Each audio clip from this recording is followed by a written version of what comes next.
All right, let's take our Bibles here tonight, and let's go to the book of 2 Samuel, chapter number 17. 2 Samuel, chapter 17. Well, due to Missions Month, it's been quite a while since we've actually been in this book. It's hard to believe. It's probably been about 5 or 6 weeks since we opened this up, or since we were last here. And I hope we remember kind of where we left off a little bit. If you remember, there was a rebellion that had broken out against King David that was caused by his bitter son Absalom. Absalom was enraged by events that had happened in the past, and this problem was brewing in the life and the heart of Absalom for many years. And now it's all spewing out, this bitter hatred that he has. And it's not very pretty, really, to say the least. And he plots to take over the nation, and his desire is to execute his father, to do away with his dad, and of course take over the kingdom. At this point in the narrative, it appears that Absalom's cause is winning, though. I mean, he enters into Jerusalem really without firing a shot. David's on the run again, and they're kind of at the mercy of those who are willing to show them mercy. And Absalom, he has got Ahithophel, the number one counselor of David, on his side. And things are not looking good for David. But as we saw, I believe the last time we talked, or we looked in this chapter, the tide was beginning to shift. Because God was at work, undermining the evil that was going on. We can read in verse 14, it says, "For the Lord had appointed to defeat the good counsel of Ahithophel, to the intent that the Lord might bring evil upon Absalom." You know, God was beginning to move now. And God was beginning to do some things. David had responded correctly to what was taking place. And now God's beginning to answer his prayers. And things are moving in the right direction. Whether everyone knew exactly what was going on or not, we see from the eyes of heaven as we look into the Word of God tonight what was going on and what God was doing to begin to undermine this evil to bring it to an end. Tonight we'll begin seeing more of how this battle is going to begin and how it's going to be, how it's being set up to bring Absalom's demise and restore David as the king in Israel. Verse 15, it says, "Then said Hushai unto Zadok and Abiathar the priests, Thus and thus did Ahithophel counsel Absalom and the elders of Israel, and thus have I counseled. Now therefore send quickly and tell David, saying, Lodge not this night in the plains of the wilderness, but speedily pass over, lest the king be swallowed up, and all the people that are with him. Now Jonathan and Ahimaaz stayed by in Rogel, for they might not be seen to come into the city. And a wench went and told them, and they went and told King David. Nevertheless, a lad saw them and told Absalom, but they went both of them away quickly, and came to a man's house in Baharam, which had a well in his court, whither they went down. And the woman took and spread a covering over the well's mouth, and spread ground corn thereon, and the king was not known, and the thing was not known. And when Absalom's servants came to the woman to the house, they said, Where is Ahimaaz and Jonathan? And the woman said unto them, They be gone over the brook of water. And when they had sought and could not find them, they returned to Jerusalem. And it came to pass, after they were departed, and they came up out of the well, and went and told King David, and said unto David, Arise and pass quickly over the water, for thus hath Ahithophel counseled against you. Then David arose, and all the people that were with him. They passed over Jordan by the morning light. There lacked not one of them that was gone over Jordan. And when Ahithophel saw that his counsel was not followed, he saddled his ass, and arose and gat him home to his house, to his city, and put his household in order, and hanged himself, and died, and was buried in the sepulchre of his father. Then David came to Mahanaim, and Absalom passed over Jordan, he and all the men of Israel with him. And Absalom made Amasa captain of the host instead of Joab, which Amasa was a man's son, whose name was Ithara, an Israelite, that went in to Abigail, the daughter of Nahash, sister to Zeruiah, Joab's mother. So Israel and Absalom pitched in the land of Gilead. It came to pass, when David was come to Mahanaim, that Shobi, the son of Nahash of Rabbah, of the children of Ammon, and Machar, the son of Ammiel of Lodabar, and Barzillai, the Gileadite of Rogelim, brought beds and basins and earthen vessels and wheat and barley and flour and parched corn and beans and lentils and parched pulse and honey and butter and sheep and cheese of kind for David and for the people that were with him to eat. For they said, the people is hungry and weary and thirsty in the wilderness. Tonight we're going to look at our passage as we talk about the brewing battle. The brewing battle. Let's pray. Father, we come before you tonight. We ask that you would just illuminate our understanding of what we see here, that the little lessons that we can pull out would be a help to us. And I just ask that you would just guide my thoughts and the words that I say, that they would be a help in some regards, so that we may edify and glorify you in that much more of a capacity. Thank you for this night. We pray this in Jesus' name. Amen. You know, throughout history, there have been many men, many evil men and women too, who have attempted to do wicked things, and sometimes they seem to be getting the upper hand, with nothing apparently able to stop them. You can read history and see who is who when it comes to that. Where these people get these bright ideas that they're going to be somebody and they're going to rule everything, and they make a lot of traction. They seem to be getting the upper hand. One of them I had read about here this past week was Napoleon. Remember Napoleon? The little emperor, if you will. And he had rose up the ranks in the French army and eventually got power in France. And he himself had a vision to build an empire in Europe. That was his desire and his dream. And he almost succeeded in doing so. I mean, he looks unstoppable. But he was finally defeated by the Duke of Wellington at a little Belgian town called Waterloo. In fact, there was 2 times that he had attempted this. He was exiled once, only to be exiled a second time. But it wasn't looking good for him. What happened is he made a very foolish mistake in trying to invade Russia. And he marched a 600,000 man army over there, but he ended up losing 300,000 to 400,000 of them as a result of the harsh Russian winter. And it just decimated him and really never came back from that. Napoleon, like many tyrants of world history, at their moment in time, seemed to have been unstoppable. It just didn't look like anybody could stop them. But they have their moments, but it's only a moment, if you will.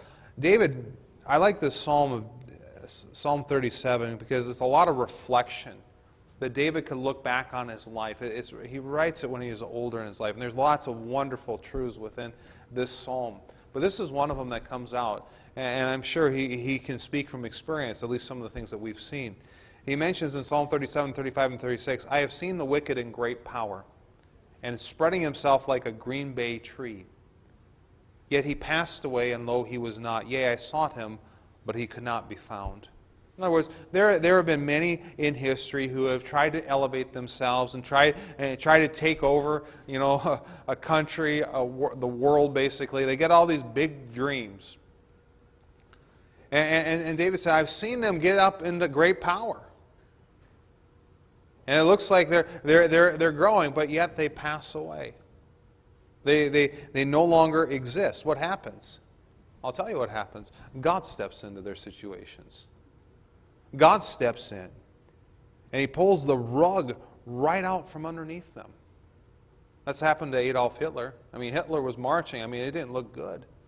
I mean, they were blitzing London. But you know what? God stepped in. God stepped in and pushed that whole thing back. Time and time again, you can look at world history, and you can see this stuff taking place all the time. Why? Because what happens is God has a plan. And there are those who are under the demise of the devil that have their plans too. And they're marching, they think they're getting away with everything. But God's like, if this isn't part of my plan, this ain't going to fly. It doesn't matter how much power, money, or influence you have. And there are many people like that. I've been to Westminster Abbey there over in London, and there's a famous queen that is buried there. Mary. You ever heard of Bloody Mary? Her idea was, during the Reformation time period, she wanted to instill Catholicism back because England was going away from it. Thanks to, I believe, thanks to King Henry VIII, actually. There's a lot of history in there. And she went on a tirade. But there were some people praying at that time, one of which was John Knox, who prayed that God would deal with her. In fact, she was so afraid of the prayers of John Knox, she declared that she was more afraid of his prayers than all the armies of Europe, she is quoted as saying. And you know what? Her reign of terror lasted for a few years, but she one day suddenly died. And there's an interesting story about Knox in regards to that him and some other people were praying that night, and that night when they had prayed, they all suddenly got a sense that something had happened. There's something that broke. And the next thing that they found out, that Queen Mary was dead. Let me tell you something. The prayers of God's people do make a big difference. And there are those that, even in this day, that have wicked agendas. They are serving the spirit of Antichrist. And they can look overwhelmingly powerful. But God does step in, or can step in, when implored about it. Go to the book of Job, chapter 21. Here's another example where Job is speaking here. And he says here in Job 21, verse number 7, "Wherefore do the wicked live, become old, yea, are mighty in power? Their seed is established in their sight with them, and their offspring before their eyes. Their houses are safe from fear, neither is the rod of God upon them. Their bull gendereth, and faileth not. Their cow calveth, and casteth not her calf. They send forth their little ones like a flock, and their children dance. They take the timbrel and harp, and rejoice at the sound of the organ. They spend their days in wealth, and in a moment go down to the grave. Therefore they say unto God, Depart from us, for we desire not the knowledge of thy ways. What is the Almighty that we should serve him? And what profit should we have if we pray unto him? Lo, their good is not in their hand. The counsel of the wicked is far from me. How oft is the candle of the wicked put out?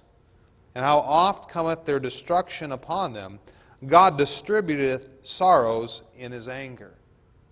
You see that? How often that has happened. And world history is full of that. I'll give you another example. Remember Saddam Hussein? Remember him? There's a long history with that. But there might be something you're not aware of. You know, he had a plan. Because around 2000, 2001, in that time period, there was a movement by the Palestinian Authority called, how does it go again? It's not Antifa, it's Antifada, that's what it is. Antifada is what it was. And their goal was basically shove the Jews off the promised land, off Israel. That was, if you could just sum it up that way. Well, guess who wanted to help out? Mr. Hussein.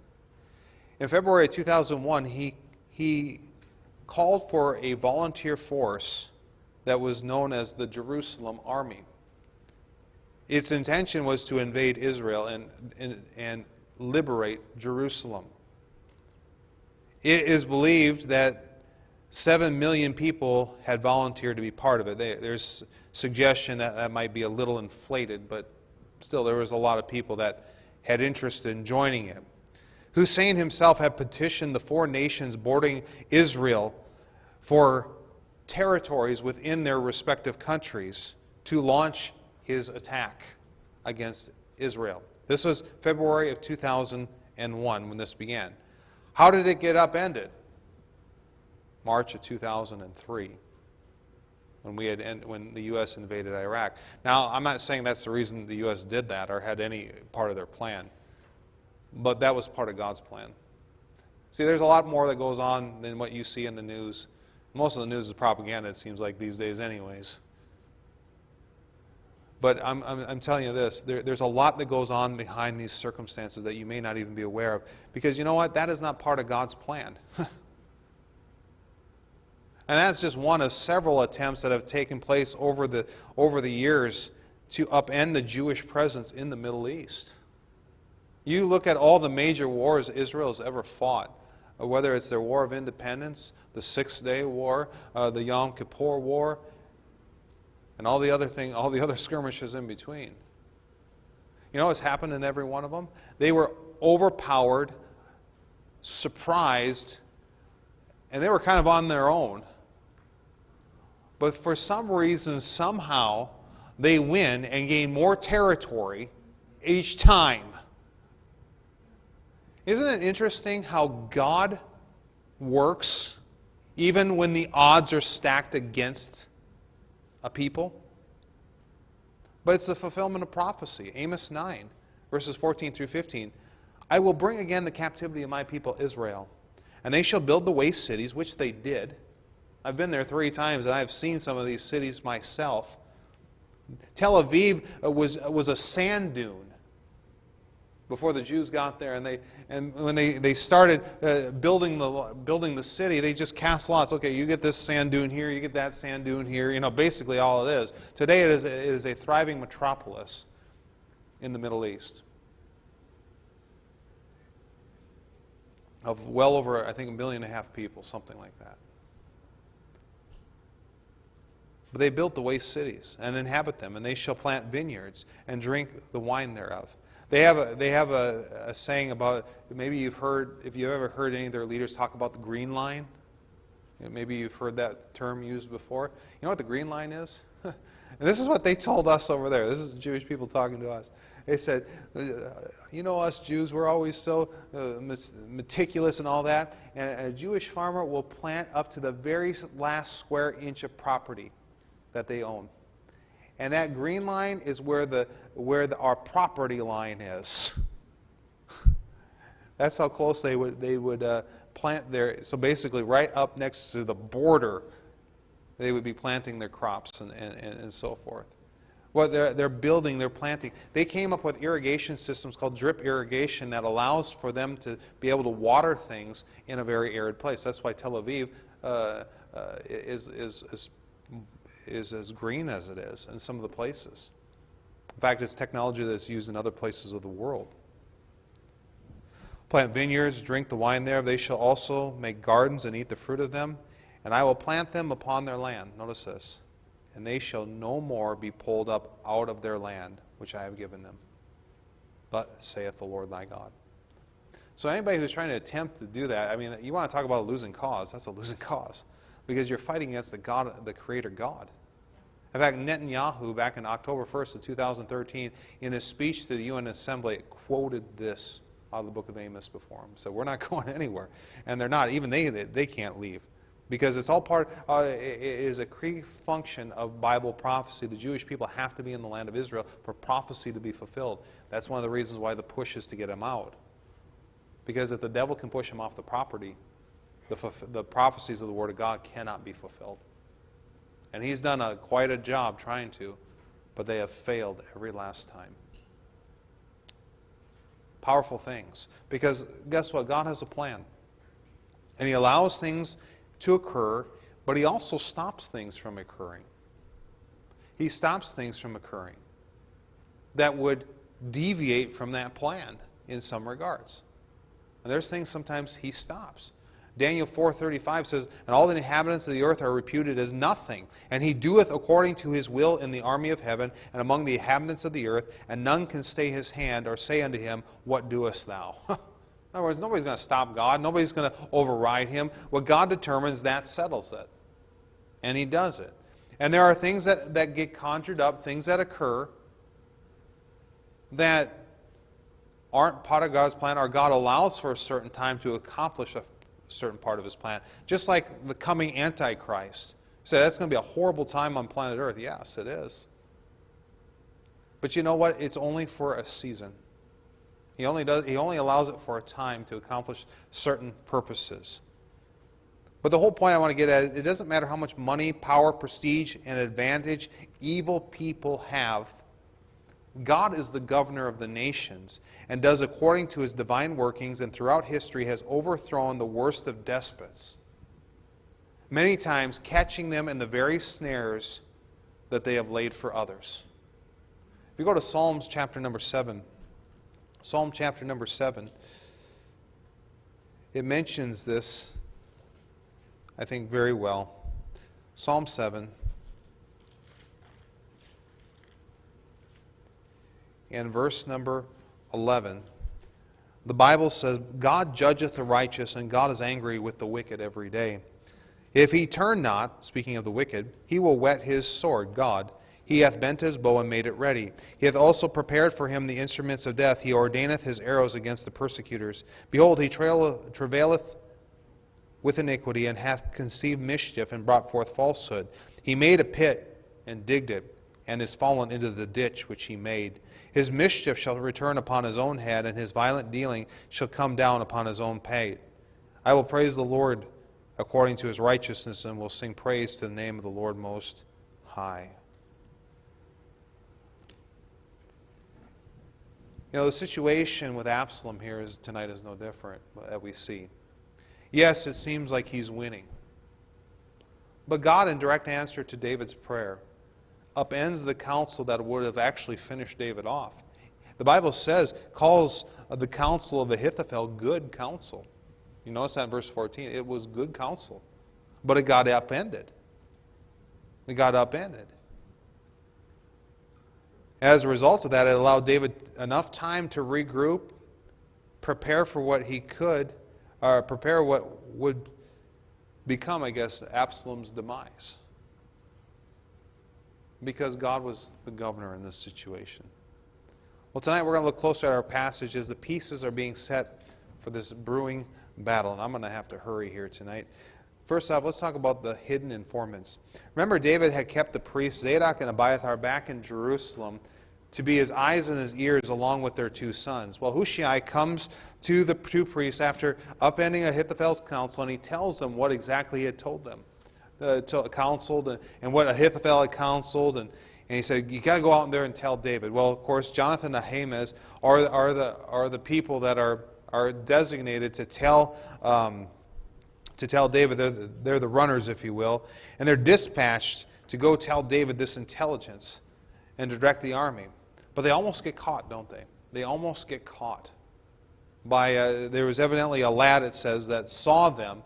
And they have to duck in this place in Baharam. And there's a man who is sympathetic to David, of course, and he hides them in the well, and they divert the attention of these people from finding them. Thankfully, these loyalists were there to help out. And with this information, David will dictate his next move to go across Jordan, and of course would make him less vulnerable. Now, what I see in this passage is God has a way of getting us the information we need at the appropriate times to make the decisions that we need. Sometimes especially when it comes to critical times of trial and distress, when we need to make a decision. You know, God has the ability to get us the information that we need at the most critical times so that we make the right decision in those circumstances. And it's worth waiting. God knows our deadlines, and God knows when we need to make decisions. And if we are asking God, what do I do next? And what am I supposed to do here? And where am I supposed to go in this circumstance? Or how am I supposed to handle this? Let us not fall into the trap of getting anxious and making a hurry-up decision. If we don't know what to do, guess what? Don't do anything until you know what to do. Because that's the worst thing we can do. But sometimes in the moments of stress, we just want to do something, and I'll guarantee we'll end up doing the wrong thing. God will get the information to us that we need to know so that we can make the appropriate decision in a given circumstance. He promises in Psalm 32, verse number 8, I will instruct thee and teach thee in the way which thou shalt go. I will guide thee with mine eye. If we will wait to get that. If we'll wait to get that, if we will get what God has for us. I understand waiting is the hardest time, especially when you're like, what do I do? What do I do? And you feel that stress. But know that God will help you out. God will give you the direction that you need at the most appropriate time. He's always there to help us if we're seeking that. God knows what we need to do. You know, I've mentioned this before, but you know, with that project to Ireland, I didn't know what to do that week. You know, and we wanted to go. We tried to go. Everything was still open. But as the week went on that we were supposed to leave, you know, things just went haywire, didn't they? I was begging God, what do I do with all this? Because I was really concerned about losing money and, you know, there's thousands of dollars wrapped up in this whole thing. But right at the right time, God gave the insight, God gave the direction, God gave the wisdom, and God has taken care of all that as of right now. And I have found that so helpful. That was such an encouragement to me because honestly, I had no idea what to do. But God gave clear direction. And He'll do that for every one of us in the situations that are stressful and we're uncertain. You know, He'll help you do, you know what, He'll even help you at your job. He's like, I don't know what to do in this job situation. Have we ever thought about asking God? Sometimes we think church life, job life. You realize they kind of are supposed to mesh? They're supposed to mesh. You know, God will help you with your job. You got a problem at work? Start talking to God about it. Start asking, well, how do I handle this? You know what? He'll give you some wisdom. And your boss might just give you a raise. I don't know. Amen, right? But I'm just saying, you know, our lives, every aspect of our life is to mesh with our relationship with God. Don't put this in a whole different compartment. This is secular. I got to figure it out. I got to have all my... No, just, yeah, you might have some of that, but get God involved in all of that. Get God involved in all of that. He'll help you out. And you'll be all the better for it. It's not just some of those personal decisions. It's every aspect of our lives. God is interested in guiding us and helping us. So ask Him. I got a problematic coworker. Ask God about it. Start praying for that person. That'd be a good idea. Uh-oh. I think I stepped on some toes. Your most hated coworker, pray for that person, right? I got stories I could talk about, but I'm just saying, get God involved. Whatever it is, whatever avenue you want to talk about in life, get God involved. Secondly, let's talk about the humbled insider. Now, the Bible takes a moment to let us know what happens to one of the chief conspirators. It gives them a whole verse. Ahithophel, verse 23. And when Ahithophel saw that his counsel was not followed, he saddled his ass and arose and got him home to his house, to his city, and put his household in order, and hanged himself, and died, and was buried in the sepulchre of his father. God gives him one verse. This is what happened to this guy. And I think it was important that we knew that. There's a reason this was put in there. Remember, Ahithophel's counsel back in those days, end of chapter 16, verse 23, was as if a man inquired at the oracle of God. I mean, that's how well respected he was.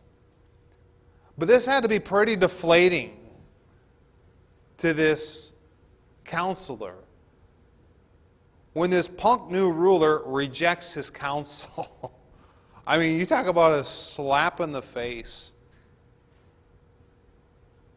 This guy, who doesn't know hardly anything about rulership, rejects his counsel, which, again, God called good counsel.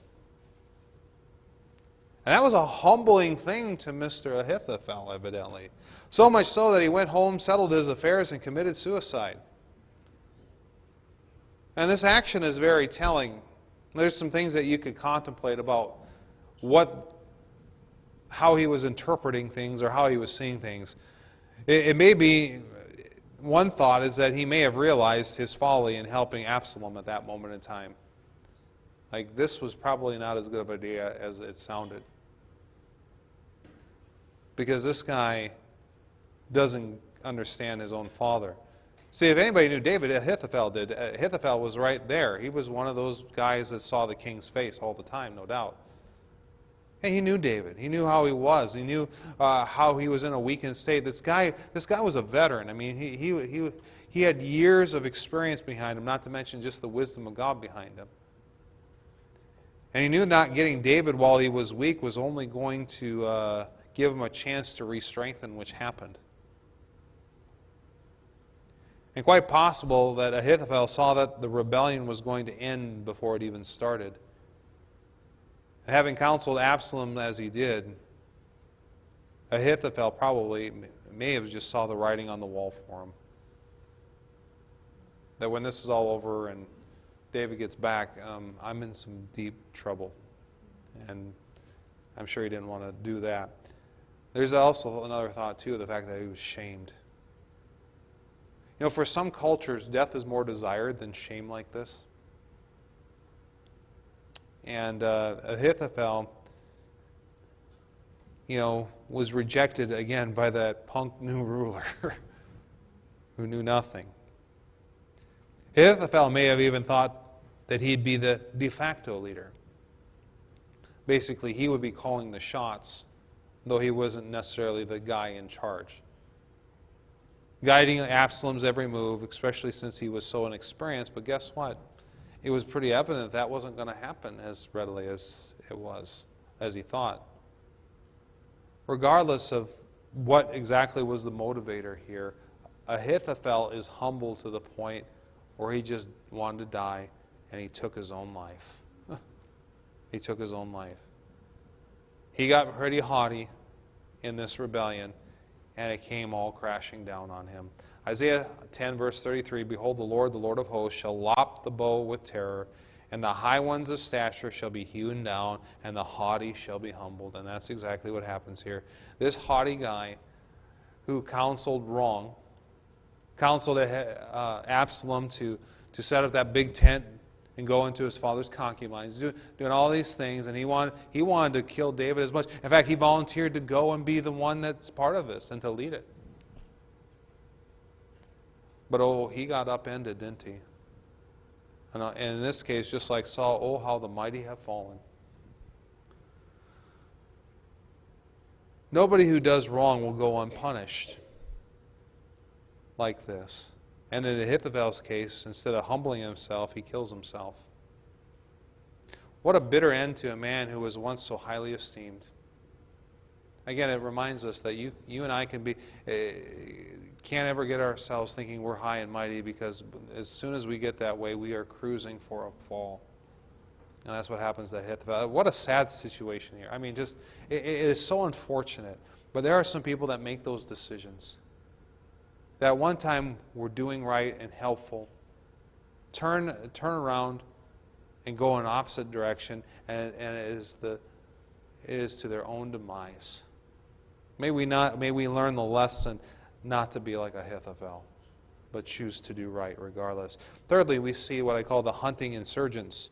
Now, David had gotten all his people with him across Jordan, and they reconvened in this place called Mahanaim, in the land of Gilead, north of Israel. It's where Jephthah was, if you remember the study on Jephthah, up in that area.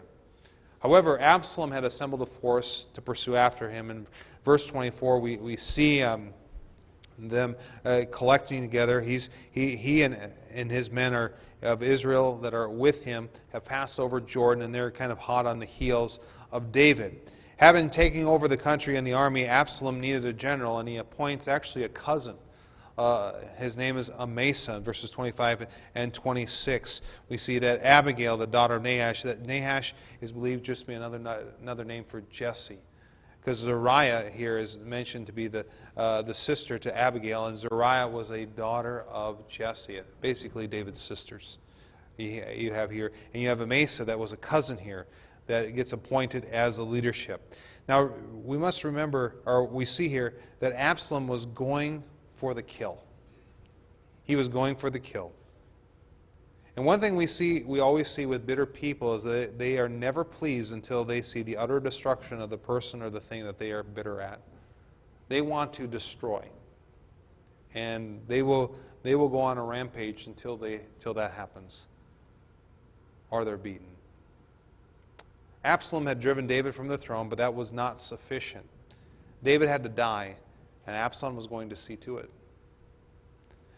Bitter people are people who are very easily swayed by the devil. This is all demonic influences. You can see that with Absalom's desire to destroy. Everything, whenever you have a spirit of destruction, you have a spirit of Antichrist and Satanism behind it. Satan's always, he's looking to, he's the thief, right? He's there to kill and destroy. But Jesus came that we might have life and life more abundant, right? John 10:10. Well, every time you see destruction, you see a devil behind that. Every last time. And it's no different here with Absalom. He's going in for the kill, and he is being influenced by Satan. Satan's the one that's stoking that bitter fire. No, you've got to go after him. You're doing a good boy. Whatever thought patterns were going on in Absalom's heart, they were driving him in his rage and chasing down his father to destroy.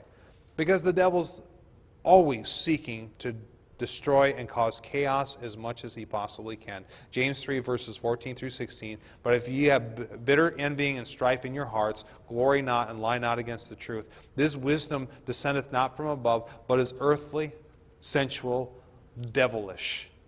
For where envying and strife is, there is confusion in every evil work. That pretty much says it all, doesn't it? It's very clear. The devil's behind it. And he influences bitter people to do bitter things. And a born-again Christian can get the same way, by the way. We can get bitter and we can do some things we never thought we'd ever do. That's why in the book of Ephesians it talks about, be ye angry and sin not. Let not the sun go down upon your wrath, lest you give place to the devil. Bitter people have the devil has a place in their life, and he can control them by just stoking that bitterness. That's why it talks about, put all bitterness and wrath and anger and clamor away from you, and be ye tenderhearted, forgiving one another, even as Christ hath forgiven you. Mentioned there at the end of Ephesians chapter 4.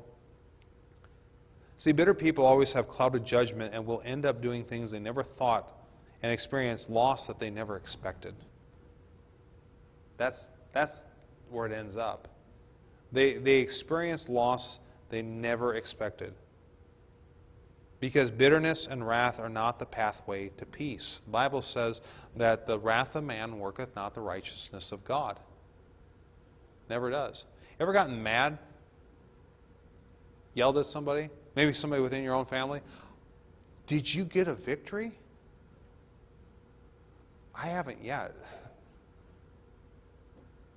But of course you get mad, you get tempted, and of course sometimes we lose our cool, right?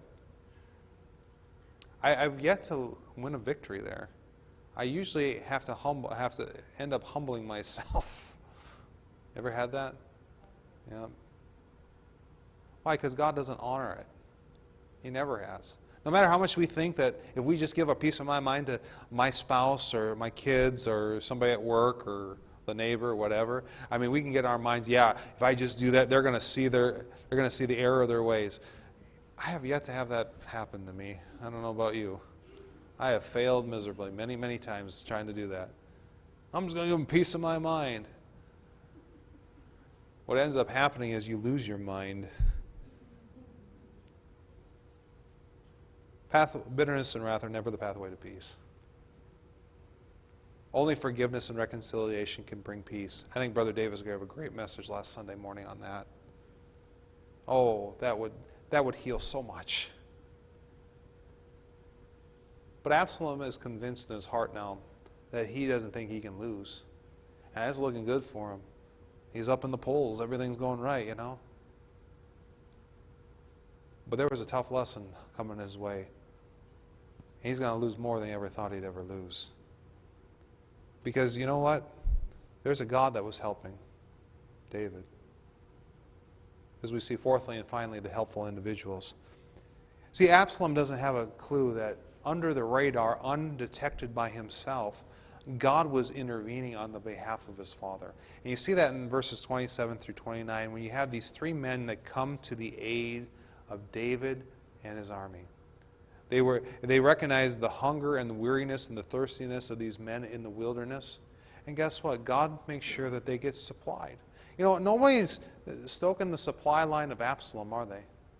He's just plundering what was available there. But God was making sure that David and his people were well supplied, taken care of. And they got some help. God sent it through these three men. You know, it's really interesting to watch God provide help from unexpected sources. In fact, some of these guys are unexpected. One was an Ammonite. Makor, that's the place that Mephibosheth, it says here he was from Lodabar. That's where Mephibosheth lived. And this Barzillai, he's a very old man, actually. He's well into his 80s, if I remember correctly. We'll see him come up again. I mean, kind of unexpected sources provide help. You know, God has a way of doing that. It's fascinating to watch God do that at times. To watch God supply needs for those who seek to honor Him, even in times of great distress. And it comes from places you can't explain it. But it just happens. Psalm 37, verse 25, again that psalm. I have been young and now am old, yet I have not seen the righteous forsaken, nor his seed begging bread. God never always takes care of His own. Sometimes you wonder where it's going to come from next, but you know what? It just shows up. God has so many resources available to Him, He just has to call them up. But a lot of times He's waiting to see how we respond. If we will respond with the right thing to do, or if we do the wrong thing and follow our own instincts, if you will. Remember, God has unhindered access to the ATM of creation. I mean, He can pop in this card anytime. He has all the money, resources, etc. available to meet the people's needs. And sometimes the supply we need can come from, again, the most unlikely sources in the most unexpected ways. I think one of those people that show that so well was George Mueller. I love reading the testimony of George Mueller. And I've used this before, but this is such a great story. One of the times when he was operating his orphanage, and at one point it was running 1,000 orphans. Okay, and one morning there was no food to eat, and he called for all the children and the staff to come together and prayed, thanking God for the provision of food, even though there wasn't a speck of food on the table. Only to have a few moments later a baker knock at the door, telling him that God had led him to bake bread the night before and to give it to the orphanage. And before the bread was given to the children, a milkman knocked on the door, and he said the milk truck had broken down and he wanted to give the milk to the orphanage. I mean, there's constantly, read his diaries and the things that he's written. It's amazing. Now, I'm not going to say it wouldn't have been stressful, but you know what? He had learned to get God's help. God will do the same thing for us. He's there to be helpful. And He's got people that will help. God knows what we need and has ways to provide what we need as long as we are obeying God, doing the best we can to try to honor Him with everything that we can. God will provide. He'll meet those needs one way or another. Sometimes it's with big amounts.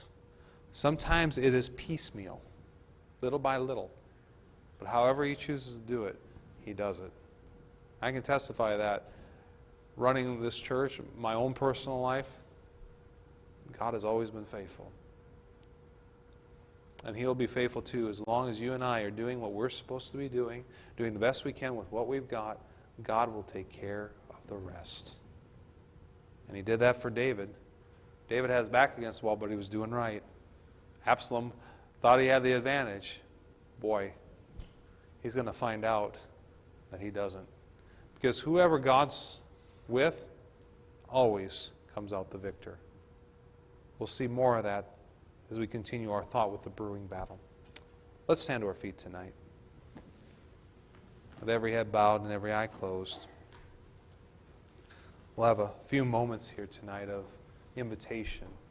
You know, if there is something specific, I know we hit a few different things tonight, but maybe God spoke to you specifically about something, and maybe you need to bring it before the Lord, whatever that might be. The pianist is going to play here in just a second. But if you need to spend that time with God, you can do so at your chair or down here front, whatever works for you. But maybe tonight you have a need that you need to bring before the Lord. Maybe it is financial. Maybe it is a problem. Maybe it's an issue or issues. And you're like, I don't know what to do, Lord. Ask and ye shall receive. God knows what to do, when to do it, at the right time. We just got to obey it. Sometimes He tells us to do things we don't think are what we should do, but go with it anyways. Go with it anyways. It's always, if it comes from God, it is right counsel. And maybe tonight you're dealing with bitterness. Absalom's going to see his life removed because of what he allowed his bitterness to do in his life. Ahithophel loses his life because his pride gets hurt.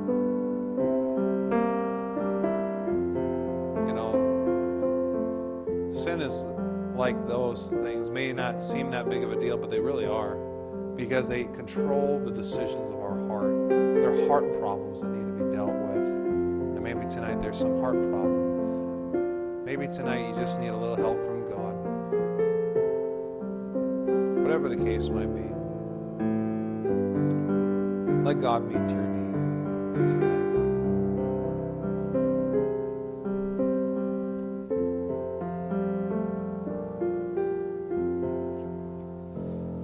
Father, we thank you.